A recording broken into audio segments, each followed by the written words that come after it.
programa Outras Palavras, um oferecimento Sindiúte MG, Sindicato Único dos Trabalhadores em Educação de Minas Gerais. Olá! No programa de hoje você acompanha. O Educação em Debate traz uma entrevista com Ana Maria Belo, presidenta da ADEONG, Associação de Diretores das Escolas Oficiais de Minas Gerais. Ela fala sobre os problemas enfrentados pela categoria no interior das escolas. Liberdade de expressão e formação da opinião pública. Este é o assunto do bloco Atualidade de hoje.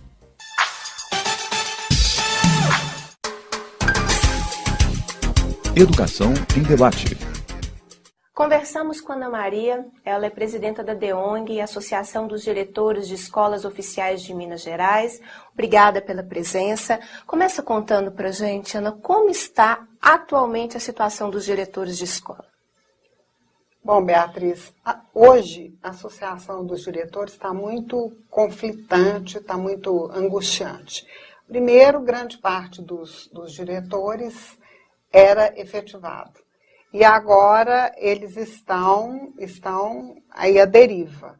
E, além disso, na direção da escola, os grandes problemas são pouca valorização do diretor, pessoas pouco treinadas para as funções, arrumações que tem que fazer na escola, a violência, a falta de oportunidade do trabalho, a secretaria se omite em relação à figura do diretor, manda tudo pronto, as várias funções do diretor, né, dentre elas a função financeira, essas prestações de contas, uma atrás da outra, e que sempre ficam presas, eles sempre em dificuldades com esses problemas. E fica muito difícil mesmo para o diretor hoje dirigir uma escola como seria devido. Tem uma questão, Ana, que eu ouço muitos diretores cobrando, reclamando, que é a questão da certificação. Uma certificação específica para o diretor. Conta pra gente o que foi prometido e qual é a realidade. Bom, o que foi prometido com o fim do apostilamento foi prometido ao servidor que ocupasse o cargo em comissão de diretor de escola, que ele seria certificado e essa certificação seria uma promoção que ele ia ter na carreira, uma promoção no nível e não nas letras, porque a progressão a gente já tem na própria lei. Mas isso foi prometido por várias vezes, divulgado em reuniões da Secretaria por todo o Estado, em reuniões conosco, e essa certificação veio de um modo que cortou as possibilidades de muitos diretores. Ela foi criada, a lei é de 2005, a certificação veio em 2013, em abril de 2013, dando direito, após 3 anos na direção, de uma certificação, depois eles vão fazer mais outra, ele teria direito a 5 certificações, e vão receber por essas 2 primeiras só em janeiro de 2016, e além disso, por progressão. Não foi isso que foi pedido pela associação, não foi o que foi conversado. Então, se eu entendi, este governo do Estado está fazendo uma promessa para o próximo governo cumprir. Exatamente. Não vai ser nessa gestão. Não vai ser nessa gestão. E a questão do reajuste, Ana? Nós estávamos na mesma reunião em que foi dito que o reajuste de 5%, que era de 2013, que sequer recompunha a inflação, mas que esse reajuste seria dado para todos. O que aconteceu com o diretor de escola? O diretor de escola, cargo comissionado, ele não recebeu o reajuste. E uma situação muito grave, porque os diretores ativos também são cargos comissionados. E o governo dividiu a quem pôde, porque o diretor ativo pode fazer opção de remuneração. Para quem optou pela remuneração pelo cargo efetivo, mais a gratificação, esse ganhou 5% de reajuste. Os outros que optaram pela tabela do subsídio do diretor de escola ficaram sem o reajuste. E não houve um boato que seria pago agora ao final de março, e agora nós vamos ter, de acordo com o que foi falado na última audiência pública pela representante da CEPLAG, que em setembro eles iam ver se poderiam pagar, né, de acordo com o montante que isso representasse para o Caixa do Estado. Então, parte dos diretores permanece excluída da questão do reajuste de 5%. Agora, numa outra questão, eu participei de uma reunião em Itaobim, no início desse ano, e alguns diretores de escola reclamaram muito da questão da contribuição para a Previdência, que eles... somou-se, né, uma dívida alta do período que eles estavam como diretor de escola, é o caso de quem tem 2 cargos, isso. Não é isso? Explica pra gente esse problema que é muito sério. Essa contribuição é chamada DAI, e ela, ao diretor que tem 2 cargos, ele recebe como diretor por um cargo. Para o outro cargo não ficar parado, ele teria que contribuir mensalmente com essa DAI. E foi pedido e foi sugerido à secretaria e houve concordância para que o diretor não pagasse essa DAI enquanto estivesse exercendo a função de diretor. Seria um reconhecimento de que aquela função dele cobriria os 2 cargos. Exatamente. O que não aconteceu, a secretaria prometeu em vários lugares, Ituiutaba, Uberaba, por toda Minas Gerais, onde eles andaram, né, conversando com os diretores, e agora eles são obrigados a pagar essa DAI, senão perdem o tempo. E senão não aposentam nesse cargo. Alguns não aposentam nesse cargo, né? Agora, Ana, vamos conversar de uma política mais geral da secretaria. Hoje os diretores de escola são ouvidos na definição das políticas da Secretaria de Educação? Não, de forma alguma. Algumas vezes, como na questão de 1/3 da jornada, eles mandaram... através dos e-mails da associação, que a gente fizesse e participasse também de reuniões, nós estivemos juntas, e para sugerirmos o que a gente achava da proposta da secretaria. A gente vai, sugere, a secretaria absolutamente ignora o que a gente faz, e então fica tudo do mesmo jeito, como reinventando. Depois que já estava instalado o programa, eles fizeram há umas 2 semanas um treinamento no Tauá. Então, não há, de forma alguma, nenhum contato, nenhuma integração do diretor com essas políticas pedagógicas da secretaria, que quem está na prática é que devia opinar, e eles não, né? Eu recebi, Ana, por rede social, relato de situações em que reunião de diretores... quando um diretor faz algum questionamento, reuniões com a secretaria, quando um diretor faz algum questionamento, isso não é bem tratado. É verdade? Você tem ouvido alguma coisa nesse sentido? Eu tenho várias denúncias nesse sentido, que o diretor, a última foi no Tauá mesmo, ele deve ter perguntado alguma coisa para a secretária, e a resposta, ela não satisfeita com a intervenção, a resposta que ela dá é a porta da rua e a serventia da casa. Então, esse trato, nesse ambiente que o diretor trabalha. E para finalizarmos, Ana, eu queria que você nos dissesse qual a importância da gestão democrática. A eleição para a direção de escola foi uma importante conquista de toda a comunidade escolar. Então, na sua opinião, na opinião da DEONG, que importância tem a gestão democrática e a eleição para a direção de escola?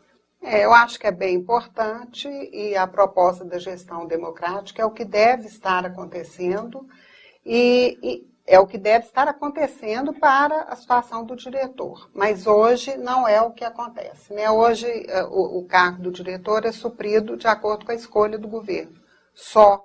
E isso aí, a associação não está ao lado disso. Eu acho que a eleição é um fator fundamental. Quero agradecer, Ana, a oportunidade dessa conversa. Acho que Sindiúti, a DEONG e outros parceiros podem ser muito importantes para que a gente possa superar essa pedagogia do medo que hoje a gente vive na rede estadual. A gestão democrática é fundamental. Ter uma boa relação dentro da escola, a gente sabe que o diretor também está adoecido, sofre com a questão da violência no ambiente escolar, desvalorizado. Eu acho que essa união de vários categorias, vários segmentos dentro da escola só vai nos fortalecer. Se a gente ficar dividido, é o governo quem ganha com isso. A nossa união, eu acho que vai nos fortalecer. Agradecer a oportunidade e desejar sucesso nas lutas da DEONG. Eu também quero te agradecer essa oportunidade e te falar que nós, diretores, estamos bem felizes com essa parceria com o Sindiúti. porque nós queremos um trabalho integrado. Muito obrigada, Beatriz. Saiba a opinião dos profissionais da educação no Profissão Educador. Profissão Educador. A nossa categoria, pelos baixos salários, pelo não cumprimento do piso, passa por grande dificuldade financeira e por empréstimos. Como que vai ficar esses 98 mil servidores sem emprego? O governo não está dando a mínima para a educação de Minas Gerais, não está dando a mínima para os trabalhadores que estão nas escolas, onde eles são agredidos pelo sistema desse governo e são agredidos também pelos alunos, onde não existe nenhum cuidado para esses profissionais. Eu sou aposentada desde 97, terminei o curso de pedagogia em 92 e ainda recebo como T1G, PEB T1G. Recorro à Secretaria de Educação, eles me falam que eu tenho direito, que PEB não pode ser T1G. Vou à superintendência, eu não tenho direito. Agora eu entrei com processo pelo Sindiúti, que é uma instituição nossa que eu acredito. E estou na luta desde que foi fundada. Eu não desisto. A vida que nós estamos levando, a situação que nós estamos, o aposentado fica marginalizado, não tem mais rendimento nenhum, parou aí, esquecido. E aí, quem fez a história, quem continua fazendo a história, nós vamos ficar como? Eu valorizo demais quem está na ativa, mas também gostaria de ser valorizada como eu já parei, mas eu já prestei o meu serviço e tenho consciência que foi o melhor possível.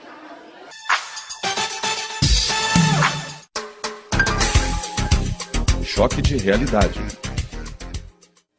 Em campanha salarial desde o dia 31 de janeiro de 2014, quando o Sindiúti Minas Gerais entregou a pauta de reivindicações ao governo do estado, os trabalhadores em educação já realizaram diversas atividades e estão com nova assembleia marcada para o dia 15 de maio, com indicativo de greve.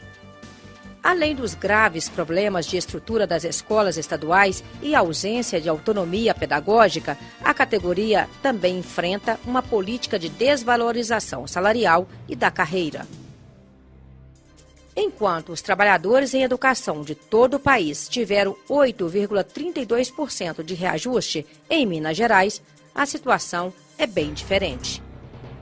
Mais de 20 mil profissionais estão parados na carreira há 10 anos. E as progressões que deveriam ter sido pagas em fevereiro até agora não foram. A categoria pode acumular outras perdas.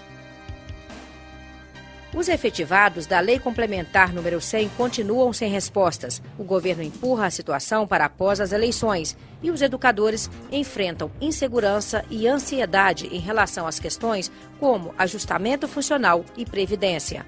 Com tantos problemas, a categoria se mobiliza para reverter este quadro. E a gente não abre mão da nossa carreira. Nós queremos pagamento do piso salarial nacional, queremos que volte a carreira, os biênios, os quinquênios que os trabalhadores têm direito, que o governo retirou. E a gente não abre mão de uma qualidade na educação, para que o governo de Minas realmente invista na educação. Nós temos na escola alunos que vão somente com o comprometimento de estar presente em sala de aula. Os pais têm abandonado seus filhos e a escola tem virado creches. Então, além do salário, nós queremos competência de todas as pessoas que estão em torno de nós. Não abrimos mão da nossa carreira e dos direitos adquiridos, que foram aí exterminados com essa questão do subsídio aqui em Minas Gerais. E, claro, não abrimos mãos do respeito, da seriedade com a qual a educação mineira tem que ser tratada. Vamos a Brasília com as notícias da CNTE. Momento CNTE.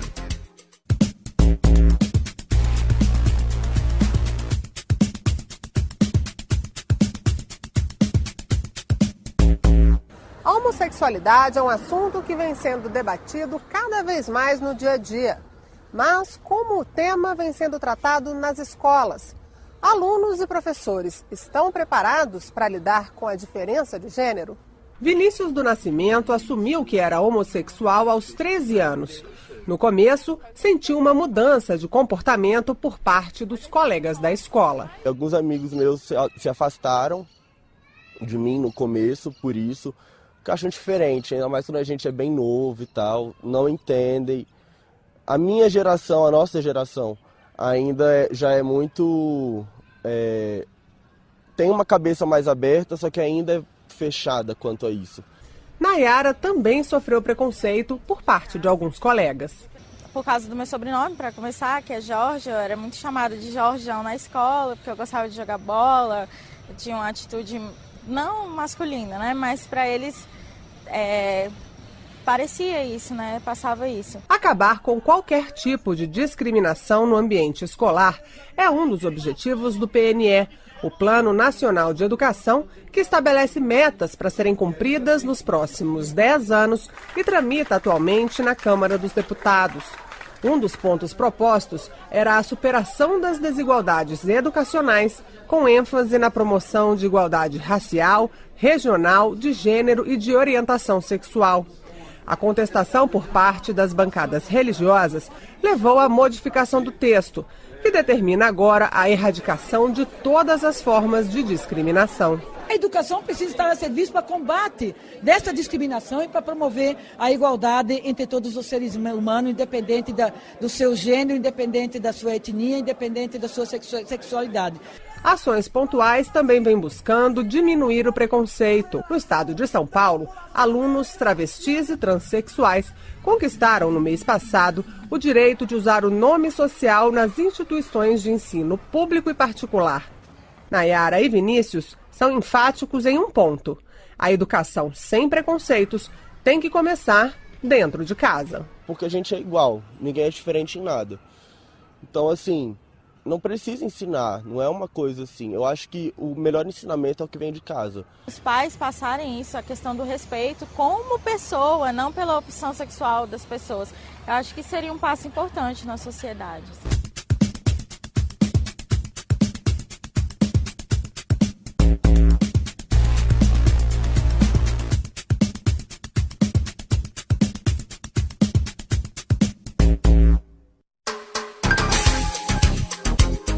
Calendário de lutas. 15 de maio, Assembleia Estadual dos Trabalhadores em Educação com indicativo de greve. Será às 2 horas no pátio da Assembleia Legislativa. De 16 a 18 de maio, 13ª Plenária Estadual da CUT Minas. E nos dias 24 e 25 de maio, Encontro Estadual de Funcionários da Educação, que acontecerá em Ouro Preto, em debate a situação dos efetivados pela Lei Complementar 100, Previdência e outras demandas do setor. Tire suas dúvidas com o jurídico do Sindiúti. Tira dúvidas. Em relação ao pagamento do piso salarial nacional, o Sindiúti continua ajuizando ações? Sim. O Departamento Jurídico do Sindiúti continua o ajuizamento das ações visando o cumprimento do pagamento do piso salarial em conformidade com a Lei Federal 11.738 de 2008. Os documentos estão elencados no nosso kit Justiça, que pode ser encontrado no site do Sindiúti. Liberdade de expressão e formação da opinião pública. Este é o tema da conversa entre o jornalista Aloísio Lopes e o professor Juarez Guimarães, do Departamento de Ciência Política da UFMG. Uma discussão da academia que precisa ganhar as salas de aula. Atualidade. Temos o prazer de receber hoje o professor Juarez Guimarães, que é professor de Ciência Política da UFMG. Dentre os vários livros de sua autoria, os mais recentes são esses: Liberdade de Expressão e A Corrupção da Opinião Pública, ambos em parceria com a Ana Paola Amorim, A Corrupção da Opinião Pública, e com Vinícius Lima, Liberdade de Expressão. Professor Juarez, a academia, no caso agora a UFMG, parece que está bem interessada em discutir a temática da comunicação. Isso é a interferência que a comunicação tem na política? Exatamente. Nós estamos refletindo cada vez mais a necessidade de construir uma teoria, conceitos e uma linguagem pública que vincule decididamente a política comunicação. Nós temos a avaliação de como os povos, em geral, lutaram durante muitas décadas, inclusive o povo brasileiro, para ter o direito de voto, hoje se faz necessário, com muita centralidade, a luta pelo direito à voz pública, isto é, o direito de falar e ser ouvido na democracia brasileira. Quando o senhor se refere à opinião pública, muitas pessoas podem confundir com pesquisa de opinião, efeito de publicidade, sobre o que as pessoas falam de determinados assuntos. Com qual conceito podemos trabalhar nessas obras que vocês agora pesquisam e desenvolvem? Nós sabemos que as sociedades democráticas são marcadas por conflitos de interesses e de valores. Então, a formação da opinião pública democrática exige que todos tenham direito à voz pública, que haja, então, meios de comunicação, regras de debate que promovam o debate público para que se chegue a opiniões majoritárias ou, eventualmente, consensuais. O que não pode ocorrer é que, como muitas vezes e com frequência ocorre, é que certos órgãos de mídia, certas empresas de comunicação arrogam a si o direito de expressar, em nome do povo brasileiro, a opinião sobre determinados assuntos, chamando a sua própria opinião, a sua opinião privada, a sua opinião corporativa de uma expressão da opinião pública. O senhor diria que esse poder que a mídia adquiriu no Brasil e em vários países se deve principalmente à concentração na propriedade desses veículos de comunicação? Que hoje nós temos um grupo pequeno de empresários, de poucas famílias até, que dominam as comunicações no Brasil. Isso é um problema? Se deve a dois fenômenos conjugados. Em primeiro lugar, aquilo que nós chamamos de uma privatização da opinião pública. Isto é, os fundamentos da construção de uma opinião pública democrática, é uma TV estatal democrática, formas de comunicação comunitárias, alternativas, são precaríssimas ainda no Brasil, e desenvolveu-se um forte mecanismo empresarial, econômico, de mídia, que controla a mídia brasileira. Então, além dessa privatização, existe uma grande concentração do poder dessas empresas, fazendo com que elas tenham uma capacidade de interferir diretamente na formação de opinião, privatizando o processo de formação de opinião e corrompendo-o no sentido de evitar a formação de uma opinião pública democrática. Agora, a Constituição brasileira estabelece lá em alguns artigos, né, a quebra do monopólio, a garantia da diversidade na televisão. O senhor diria, então, que a Constituição não está sendo seguida? É preciso uma nova legislação? Ela não foi regulamentada como deveria ter sido, né?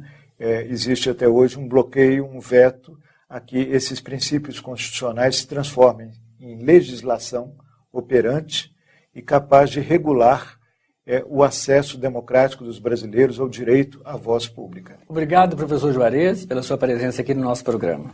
Eu que tenho que agradecer, já que o público dos educadores e dos professores são fundamentais para essa luta pela formação de uma opinião pública democrática no Brasil. No Momento CUT Minas, acompanhe a chocante realidade dos trabalhadores da CEMIG. Quem conta essa situação é o coordenador-geral do Sindeletro-MG, Jairo Nogueira Filho. Momento CUT Minas. Conversamos com o Jairo, que é o coordenador-geral do Sindeletro, que é o Sindicato dos Eletricitários de Minas Gerais, são os trabalhadores da CEMIG. Jairo, prazer recebê-lo aqui no nosso Outras Palavras. É uma categoria que a gente acompanha muito a luta e recentemente eu vi a denúncia das demissões que a CEMIG tem feito na categoria. Conta para o público o que está acontecendo. Então, Bia, a gente teve um momento de campanha salarial, o nosso acordo coletivo é em outubro, e nesse período uma das discussões que a gente fez com a empresa era a manutenção do seu quadro técnico, né, que a CEMIG está perdendo qualidade técnica, a gente está com muito receio que a empresa tenha um apagão técnico, porque o número de trabalhadores tem saído da empresa e não tem sido reposto esse número.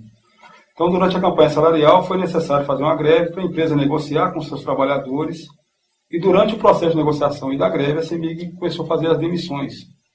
Ela demitiu 150 trabalhadores nesse período da nossa campanha salarial, com a justificativa que os trabalhadores estavam em período ou aposentados ou aposentáveis. Então, ela estava demitindo trabalhadores com 55 anos de idade. Nos estranhou muito a postura da empresa, que são trabalhadores que têm uma bagagem técnica muito grande e são trabalhadores que não queriam sair da empresa agora, não estavam preparados para sair da empresa e nem a empresa preparada para ficar sem esses trabalhadores. Tentamos fazer a discussão na época da campanha salarial, a empresa não ouviu, fez as demissões. É um fato também que é estranho, que o presidente da empresa tem 77 anos. Né? Então é estranho ele dar ordem de demissão para trabalhadores com 55, e ele com 77 continua na empresa, está lá há mais de 15 anos. Né? Nada contra a idade dele, mas mostra que trabalhadores com essa idade conseguem ainda servir a empresa.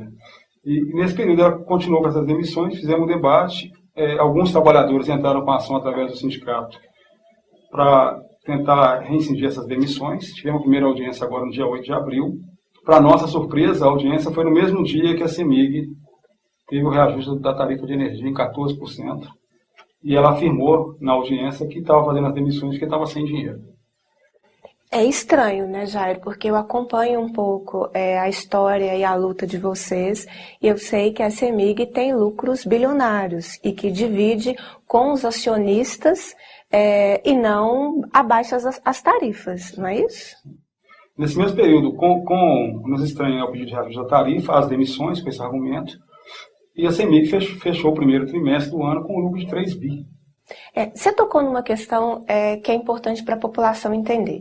A gente viu várias campanhas, peças publicitárias da CEMIG dizendo que foi a ANEEL que reajustou as tarifas. Mas quem conhece como funciona sabe que não é responsabilidade do governo federal o reajuste de tarifa. Explica para a gente como é que funciona. Vou tentar explicar rapidamente para que quem está nos ouvindo entenda como é que funciona isso. A ANEEL é a agência que regula o setor elétrico brasileiro.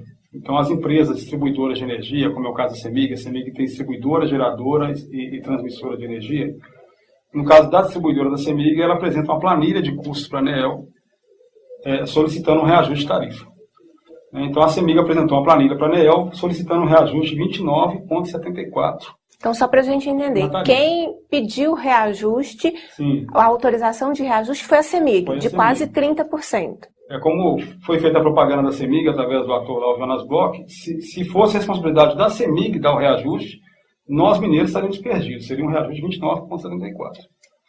A ANEEL analisou a planilha que a CEMIG mandou, com os custos, o que ela estava gastando aqui em Minas Gerais para distribuir energia e qual a motivação daquele reajuste. E a ANEEL autorizou um reajuste de 14%, ou seja, metade do que a CEMIG pediu. Mas a CEMIG não é obrigada a fazer esse reajuste de 14%. Se ela quiser, ela não precisa reajustar ou pode fazer um reajuste abaixo disso ainda. Ou não fazer o reajuste, né?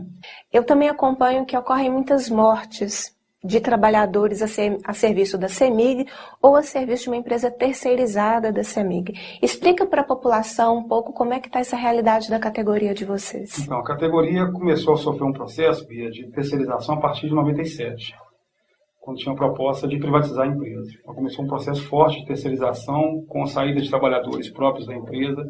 Nós éramos próximos de 22 mil trabalhadores. Hoje nós somos 8 mil trabalhadores na empresa. E ela começou a substituir esses trabalhadores por empresas terceirizadas, colocando os terceirizados. Aí falta treinamento para esses trabalhadores, falta condições de trabalho, são trabalhadores que ganham por produtividade, então quanto mais produzir, mais recebe o salário.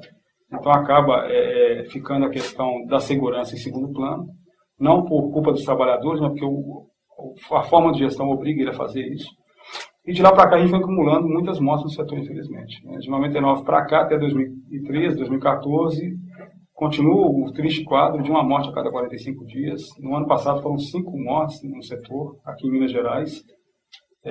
E a grande maioria de terceirizados. Mais de quase 90% são trabalhadores terceirizados que morrem na empresa, a serviço da empresa. Então a nossa campanha do ano passado foi combinando com isso também, né?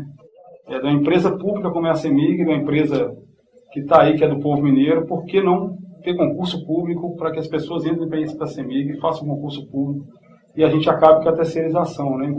Você conheceu um pouco da realidade da CEMIG e dos seus trabalhadores. Mortes a cada 45 dias, lucros bilionários da CEMIG e reajustes que nós não precisávamos pagar na nossa conta de energia. Jairo, agradeço a oportunidade, foi muito esclarecedor para a população conhecer um pouco do que acontece com a CEMIG.